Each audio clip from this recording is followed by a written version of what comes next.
नमस्कार दोस्तों। आज हम एक ऐसे विषय पर बात करने जा रहे हैं जो हजारों युवाओं के मन में चिंता का कारण बना हुआ है। मुझसे कई ऐसे लोग जुड़े हैं जो अलग अलग गवर्नमेंट जॉब्स की प्रिपरेशन कर रहे हैं। आप में से कई लोगों ने कमेंट करके भी ये सवाल पूछा है, और वो सवाल है कि अगर मेरे खिलाफ कोई एफआईआर दर्ज हो गई है तो क्या मैं सरकारी नौकरी नहीं पा सकता? क्या सिर्फ किसी के शिकायत करने मात्र से मेरा करियर खत्म हो जाएगा? क्या इस विषय पर अदालत का फैसला जरूरी है, या सिर्फ केस दर्ज होने से ही मुझे नौकरी से हाथ धोना पड़ेगा? ऐसे ही तमाम सवाल उन सभी एस्पिरेंट्स के मन में ज़रूर आता है जो किसी न किसी गवर्नमेंट जॉब्स की प्रिपरेशन कर रहे हैं। इस वीडियो में हम आपको स्टेप बाय स्टेप बताएंगे कि एफआईआर क्या होती है, उसका सरकारी नौकरी पर क्या प्रभाव पड़ सकता है, किन मामलों में नौकरी मिल सकती है और किन मामलों में नहीं। साथ ही बताएंगे सुप्रीम कोर्ट और हाई कोर्ट के महत्वपूर्ण फैसलों के बारे में। और अगर आपके ऊपर एफआईआर हो गई है या किसी एफआईआर में आपको अभियुक्त बना दिया गया है और आप किसी सरकारी नौकरी के लिए तैयारी कर रहे हैं, तो आपको क्या उपाय करने चाहिए ताकि आपके करियर पर कोई नकारात्मक असर ना पड़े। नमस्कार दोस्तों, मैं हूं एडवोकेट जगदम्बा राज जायसवाल। स्वागत है आप सभी का हमारे यूट्यूब चैनल पर। दोस्तों, सबसे पहले हम समझते हैं कि एफआईआर होती क्या है। एफआईआर यानी फर्स्ट इन्फॉर्मेशन रिपोर्ट, यानी जब किसी व्यक्ति के खिलाफ कोई अपराध करने की सूचना पुलिस को दी जाती है तो पुलिस उसे एक रिपोर्ट के रूप में दर्ज करती है, जिसे एफआईआर कहते हैं। दोस्तों, यहाँ पर यह बात आपको समझना बहुत ही आवश्यक है कि एफआईआर कोई अंतिम प्रमाण नहीं होता, बल्कि जांच की शुरुआत होती है। एफआईआर का मतलब ये नहीं है कि आरोपी ने अपराध किया ही है, बल्कि ये सिर्फ एक आरोप है जिस पर पुलिस जांच करेगी और फिर अदालत तय करेगी कि दोषी कौन है। अब बात करते हैं कि एफआईआर का सरकारी नौकरी पर क्या असर होता है। अगर आप गवर्नमेंट जॉब के एस्पिरेंट हैं तो ये वीडियो आपके लिए है। देखिए, सरकारी नौकरियों में चरित्र का सत्यापन यानी कैरेक्टर वेरिफिकेशन एक जरूरी प्रक्रिया है।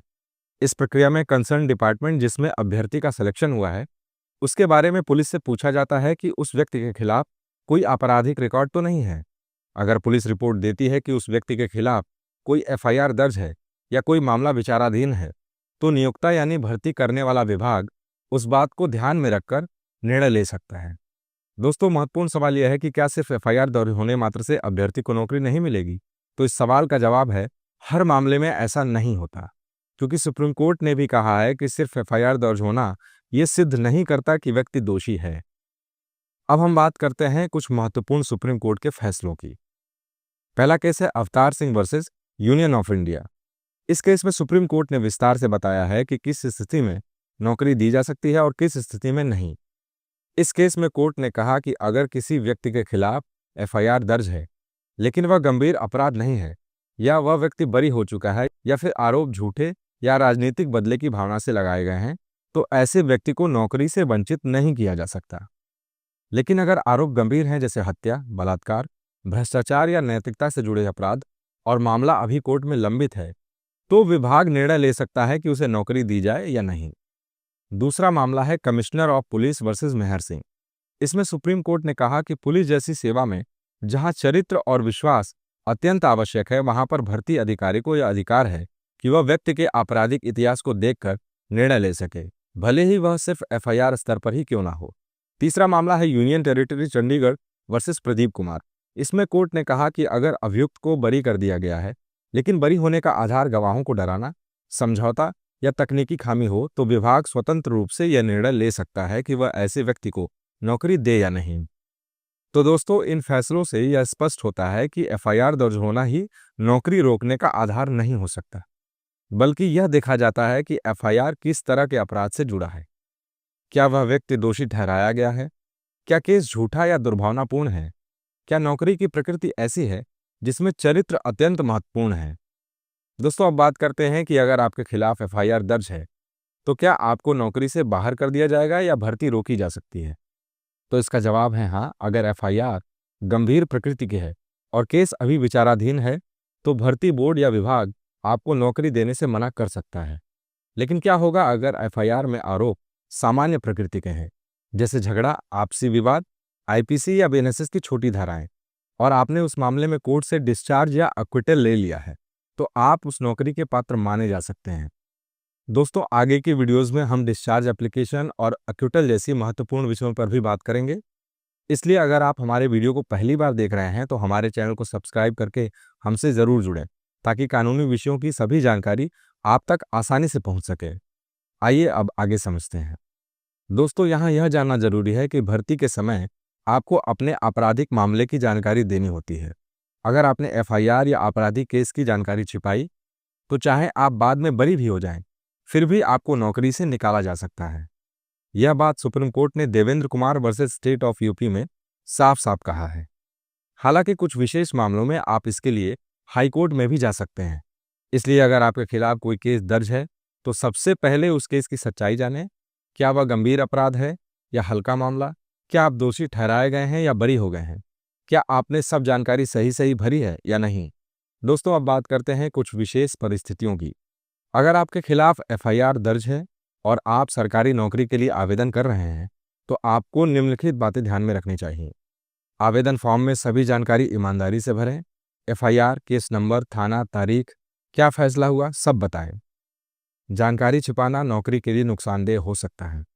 अगर केस झूठा है, राजनीतिक है या शिकायतकर्ता से आपका समझौता हो गया है तो जल्द से जल्द कोर्ट में डिस्चार्ज या हाईकोर्ट में क्वैशिंग ऑफ एफआईआर के लिए याचिका दाखिल करें। अगर आप बरी हो चुके हैं तो उसका प्रमाण भर्ती बोर्ड को दें। कोशिश करें कि एक्विटल ऑन मेरिट्स हो, यानी हाईकोर्ट ने आपको निर्दोष माना हो। अगर मामला अभी लंबित है तो कोर्ट में स्पीडी ट्रायल की याचिका लगाएं ताकि मामला जल्द निपटे और आपका करियर रुक न जाए। अगर विभाग ने आपको सिर्फ एफआईआर के आधार पर नौकरी देने से मना कर दिया है और वह मना करना कानून के खिलाफ है तो आप हाईकोर्ट में रिट पिटीशन फाइल करके न्याय की मांग कर सकते हैं। दोस्तों, अब बात करते हैं कि एफआईआर दर्ज होने के बावजूद किन किन मामलों में नौकरी मिल सकती है। अगर एफआईआर साधारण मारपीट या झगड़े की धाराओं में दर्ज हुआ है, अगर मामला समझौते से खत्म हो गया है और एफआईआर क्वैश हो गई है, अगर आप बरी हो चुके हैं, अगर एफआईआर झूठे आरोपों पर आधारित है और कोई सबूत नहीं है, अगर आप माइनर थे यानी घटना के समय आपकी उम्र 18 साल से कम थी। और अब बात करते हैं किन किन परिस्थितियों में नौकरी मिलना मुश्किल हो जाता है। अगर एफआईआर हत्या, बलात्कार, भ्रष्टाचार, महिलाओं के प्रति अपराध, आतंकवाद जैसे अपराधों से जुड़ा हो, अगर मामला कोर्ट में लंबित है और गंभीर आरोप है, अगर आप जानबूझकर जानकारी छिपाते हैं, तो दोस्तों अब आपको स्पष्ट हो गया होगा कि एफआईआर दर्ज होना कोई आखिरी फैसला नहीं है।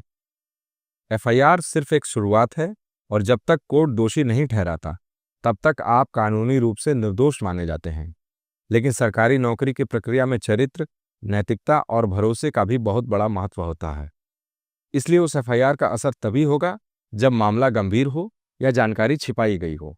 इसलिए अगर आपके खिलाफ एफआईआर दर्ज है तो घबराएं नहीं, बल्कि सही समय पर सही कानूनी सलाह लें और कोर्ट से राहत लें और अपनी ईमानदारी और पारदर्शिता बनाए रखें। और जरूरी यह है कि किसी भी तरह की जानकारी को छिपाने की गलती बिल्कुल न करें। दोस्तों, अगर आपको यह जानकारी उपयोगी लगी हो तो इस वीडियो को लाइक करें, इसे शेयर करें और हमारे चैनल को सब्सक्राइब करना ना भूलें, क्योंकि हम ऐसे ही महत्वपूर्ण कानूनी विषयों पर वीडियो लाते रहेंगे। अगर आपके पास कोई सवाल है तो नीचे कमेंट में ज़रूर पूछें, हम उसे पढ़ेंगे और जवाब भी देंगे। तो दोस्तों, फिर मिलते हैं अगली वीडियो में एक नए और ऐसे ही महत्वपूर्ण जानकारी के साथ। धन्यवाद। जय हिंद।